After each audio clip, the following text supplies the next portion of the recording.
The Institute for Family-Centered Healing and Health was formed to support the long-term flourishing of Christian foster and adoptive families. And while many families are doing well, many others are struggling. And much of this appears to parallel the wider mental health struggles that we're seeing. I think it's reasonable to say that foster and adoptive parenting is made considerably more complex because of the times we live in. Would you agree? Though shaped by unique complexities, our struggles are not completely isolated from the wider patterns that we see in today's culture. So today we want to zoom out to see this wider view, one that may ultimately offer us a lot of practical wisdom and guidance as we go along in our work of parenting and serving others. The question that we want to ask is, amid these complex dynamics, how can Christian parents and leaders respond, not with fear, but with wisdom and with hope? How do we go from being driven by worry about our kids' outcomes to steady and hopeful action? I want to propose that the Barna report, that will be our sort of anchor as we go along today, helps us do this in 3 essential ways. Number 1, it helps us account for the whole person.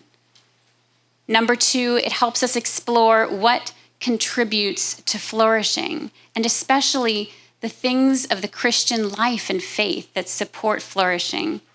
And thirdly, we engage in habits that cultivate such flourishing. So number 1, we are going to be thinking about the whole person. True health involves the whole person.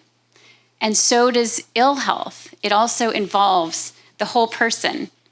Each part of us affects the whole of us, so that if any part of us is suffering, the whole is diminished. And when any dimension is strengthened, then the whole person benefits. This is just how we work as human beings. We simply cannot adequately address mental health problems without considering physical health, relational health, and spiritual health. And number 2, we need to explore what contributes to flourishing or health. You know, we spend a lot of time focused on what's wrong, what's not working. It can be consuming of our very selves as parents, as we address key problems in the world. We spend much less time noodling over, interested in what contributes to human health and to human flourishing, and what are the sorts of things, the sorts of anchors that can build that into a life. And thirdly, we're going to consider how engaging in daily habits cultivate this kind of flourishing. You know, the bulk of a person's mental and behavioral health is shaped in homes, it's shaped in communities through ordinary rhythms of life. And from ancient times, whether you think of Aristotle or Thomas Aquinas or more recent thinkers like Aaron Beck and others, health has been linked to habit. Health is linked to habit.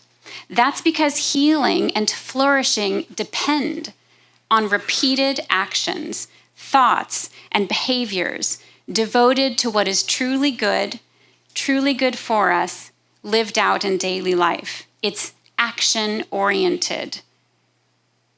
Doing it is what really matters. A child who comes from a difficult background is shaped by what they endured. And similarly, it takes time for good things to take shape in place of what was there before.